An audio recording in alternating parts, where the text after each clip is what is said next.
आज तक मन यही तो कर रहा है, जहां उसको अपना हित दिखाई पड़ता है वो वहां दौड़ जाता है। आप रोकते रह जाओ। मन को अगर कहीं पर रस दिखाई पड़ रहा है, मन को अगर कहीं रसानुभूति हो रही है, आप उसका हाथ पकड़ के पैर बांधकर कितना भी बैठाने का प्रयास करो, वो तो वहीं पहुंच जाता है। होता है कि नहीं ऐसा? तो जिस दिन मन को यह समझ में आ जाएगा ना भाई, इस रास्ते पर चलने पर मेरा कल्याण है, इस रास्ते पर चलूंगा तो मुझे सच्चे सुख की प्राप्ति होगी, बस उस दिन सारा प्रयास समाप्त हो जाएगा, उस दिन भजन सहज हो जाएगा। और यहीं तक हमको पहुंचना है।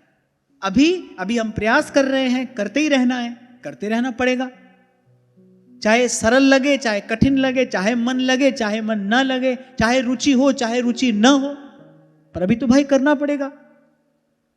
ये छोड़कर कहां जाएंगे? कहा था ना मैंने आपसे, मान लो संसार की ओर जाने वाला रास्ता आज सरल दिखाई पड़ता हो, आपको लगे भाई ये रास्ता तो कठिन है, वो रास्ता सरल है।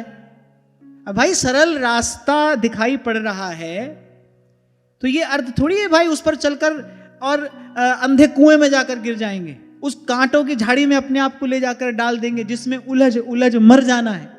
रास्ता सरल हो कि कठिन हो, मन लगे कि मन न लगे, मन की रुचि हो कि ना हो, कम हो कि अधिक हो, चलना तो भाई इसी रास्ते पर है, जाना तो यही है, सुख तो इसी रास्ते पर चलकर मिलेगा ना।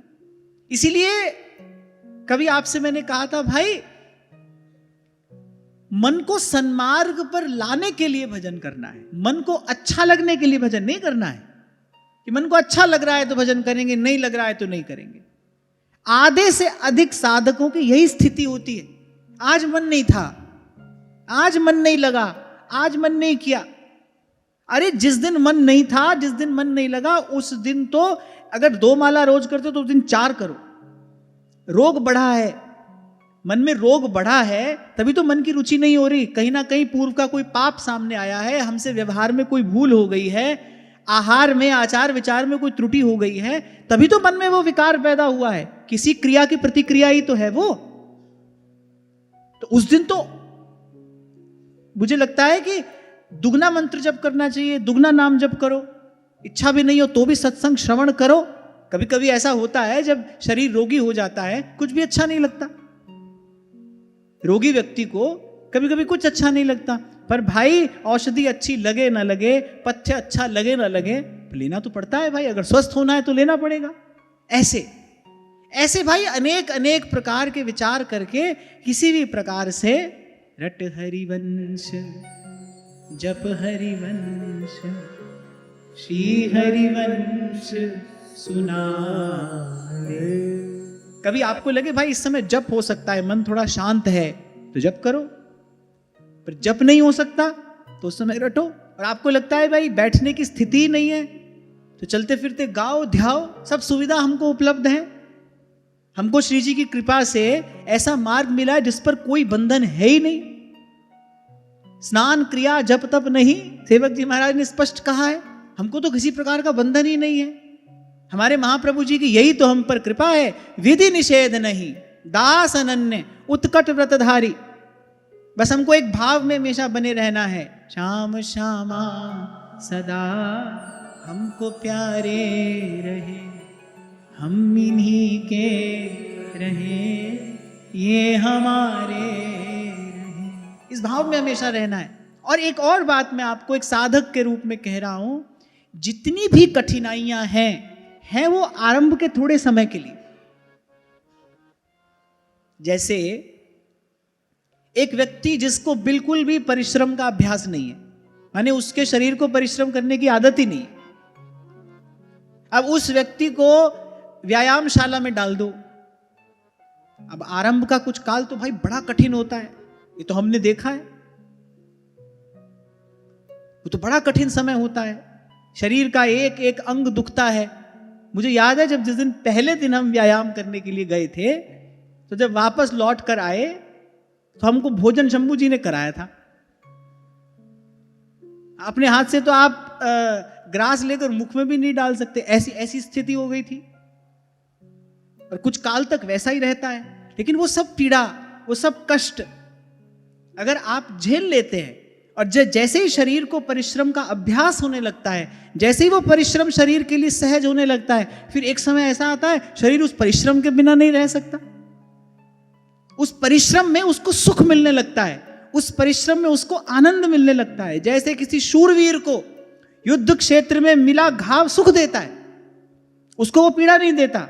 दूर से देखते व्यक्ति को लगता होगा कितना गहरा घाव है, वो उसको देखकर प्रसन्न होता है। वो उसके शौर्य का पुरस्कार है जो उसको रणभूमि ने दिया है। जो वास्तविक शूरवीर होता है उसको कभी भी घाव दुख नहीं देता, उसका घाव उसका श्रृंगार है, उसको उसके शौर्य का पुरस्कार मिला है। वीर व्यक्ति कहता तो है भाई कि अगर युद्ध क्षेत्र में मातृभूमि के काम आ गए तो उसको क्या कहते हैं? मृत्यु नहीं कहते, उसको वीर गति कहते हैं, उत्तम गति उसको कहा जाता है।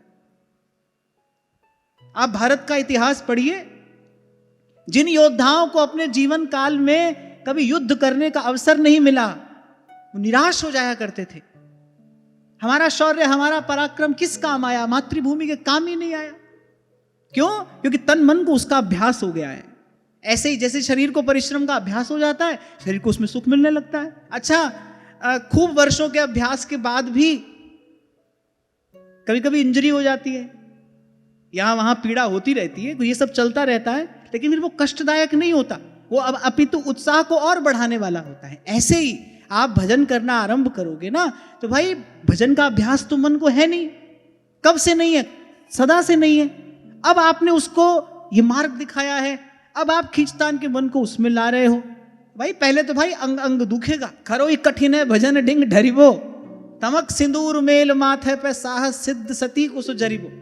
आप कहते हो कभी कभी मन नहीं लगता, मैं कहता हूं कभी कभी मन लगे, यही बहुत बड़ी बात है। आप इससे दुखी हो रहे हो, कभी कभी मन नहीं लगता, अरे मैं कहता हूं कभी कभी लग रहा है ना, ये तो बहुत बड़ी बात है। कभी भी ना लगे तो भी करना है। मैं कहता हूं कभी भी मन ना लगे तो कुएं में थोड़ी गिर जाओगे जाकर, तो संसार से थोड़ी लिपट जाओगे जाकर, तो भी रास्ता तो यही है, चलना तो इसी पर है। समझ आ गई ना बात? तो ये शिकायत तो आज के बाद कभी करनी ही नहीं। इस विचार को अपने भीतर स्थान नहीं देना, इस विचार को सत्ता नहीं देनी अपने भीतर कि मेरा भजन में मन नहीं लग रहा, मेरी भजन में रुचि नहीं है।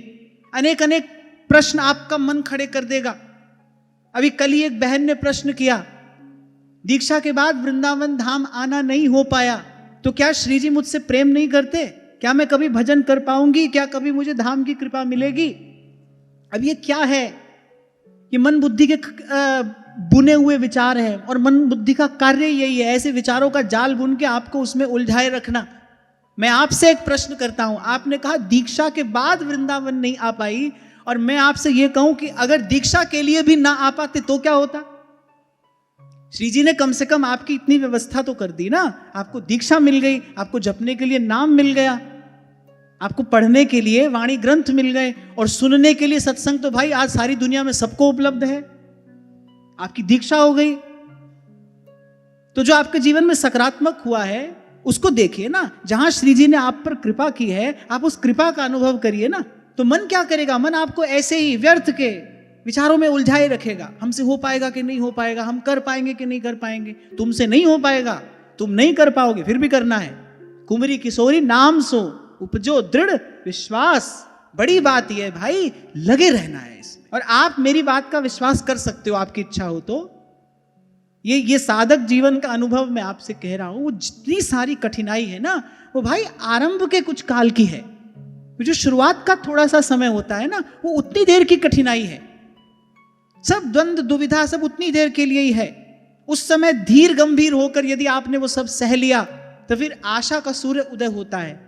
फिर उसके प्रकाश में ये मार्ग आपको स्पष्ट दिखाई पड़ता है। और बहुत समय पहले मैंने आपसे कहा था, न देरी से घबराना और न दूरी से घबराना। इस मार्ग पर चलने में ही बड़ा सुख है। श्रवणम कीर्तनम विष्णोः स्मरणम पाद सेवनम अर्चनम वंदनम दास्यम सख्यम आत्मनिवेदनम। इसी को तो कहते हैं द्वार धनी के पड़ रहो और धक्का धनी का खाओ। कौन सा धक्का मिलता है यहां पर? भाई पड़े हैं पर ठाकुर जी नहीं देख रहे हमारी ओर, यही धक्का है बस। और कोई आपको यहां से उठाकर पटक थोड़ी रहा है।